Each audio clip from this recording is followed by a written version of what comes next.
Hello everyone, প্রগতি 365-এ তোমাদের সকলকে স্বাগত। আজকে আমি তোমাদের কাছে চলে এসেছি তোমাদের জন্য আবারও একটা নতুন আপডেট নিয়ে। তো তোমাদের নিশ্চয়ই জানাবো, তার আগে তোমাদের কাছে একটা ছোট্ট রিকোয়েস্ট, যারা এখনও অবধি চ্যানেলটাকে সাবস্ক্রাইব করনি তারা নিচে লাল রঙের সাবস্ক্রাইব বাটনে ক্লিক করে এবং পাশে দেওয়া বেল আইকনে ক্লিক করে চ্যানেলটাকে সাবস্ক্রাইব করে নিতে একদমই ভুলো না। তাহলে পরবর্তী ইম্পর্টেন্ট নোটিফিকেশনগুলো খুব সহজেই তোমাদের কাছে পৌঁছে যাবে। দেখো বন্ধুরা, আমি বর্তমানে পাবলিক সার্ভিস কমিশনের অফিসিয়াল ওয়েবসাইটে রয়েছি। তো এখানে একটা নোটিশ দেখা যাচ্ছে, তোমাদেরকে ভালো করে দেখিয়ে দেবো। Corrected names and addresses of the ভেনিউজ of the upcoming competitive examination for the post of sub inspector in the subordinate food and supplies service.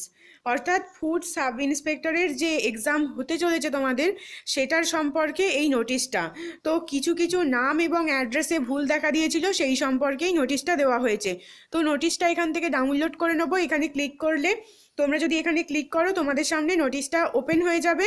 এবং চলো বন্ধুরা, সেটা তোমাদেরকে ডিটেলসে দেখিয়ে দেওয়া যাক। দেখো বন্ধুরা, আমাদের সামনে এই নোটিশটা ওপেন হয়ে গেছে, যেটা পিএসসির তরফ থেকে দেওয়া হয়েছে। যে নোটিশটা এখানে বলা হচ্ছে যে 27শে জানুয়ারি 2019 রবিবার যে পরীক্ষাটা হতে চলেছে দুপুর 1টা থেকে 2:30-এর মধ্যে, সেখানে অনেকেরই নাম এবং অ্যাড্রেসে ভুল দেখা গিয়েছিল।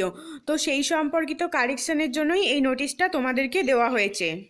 তোমাদের যে পরীক্ষার যেখানে সেন্টার পড়েছে, তো সেই সম্পর্কিত যে এখানে রয়েছে, প্রথমে কি দেওয়া ছিল, অর্থাৎ প্রথমে নাম এবং অ্যাড্রেস, যে সমস্ত সেন্টারে এক্সাম পড়েছে সেখানকার নাম এবং অ্যাড্রেস দেওয়া ছিল। তো এখানে এখানে আগের অ্যাড্রেসটা দেওয়া রয়েছে, আগের ভেনিউটা দেওয়া রয়েছে, এবং এখানে corrected name and address of venues দেওয়া রয়েছে।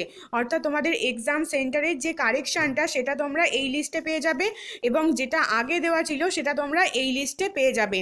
এখানে ডিটেলস ডেসক্রিপশন পুরো পিডিএফটার মধ্যে দেওয়া আছে। তো আমি তোমাদের সুবিধার জন্য এই পিডিএফটা ডেসক্রিপশন বক্সে অ্যাড করে দেবো লিঙ্ক দিয়ে। তোমরা ওখান থেকে এই পিডিএফটা দেখতে পাবে এবং সেখান থেকেই দেখে নিতে পারবে যে তোমাদের যে সমস্ত এক্সাম সেন্টারগুলো পড়েছিল সেখানকার মানে যাবতীয় ঠিকানার যে ডিটেলসটা রয়েছে, সেখানে কি ভুল হয়েছিল না ভুল হয়েছিল সেটা তোমরা ডিটেলসে দেখে নিতে পারবে। তো ফ্রেন্ডস, এটাই ছিল তোমাদেরকে জানানোর মতো আমার খবর। যদি তোমাদের ভিডিওটা ভালো লাগে একটা লাইক করে দাও, কমেন্টে মতামত জানাও এবং অবশ্যই প্রচুর পরিমাণে শেয়ার করো। তাহলে হয়তো কারোর না কারোর হেল্প হয়ে যাবে এখান থেকে। শেষ অবধি দেখার জন্য তোমাদেরকে অসংখ্য ধন্যবাদ।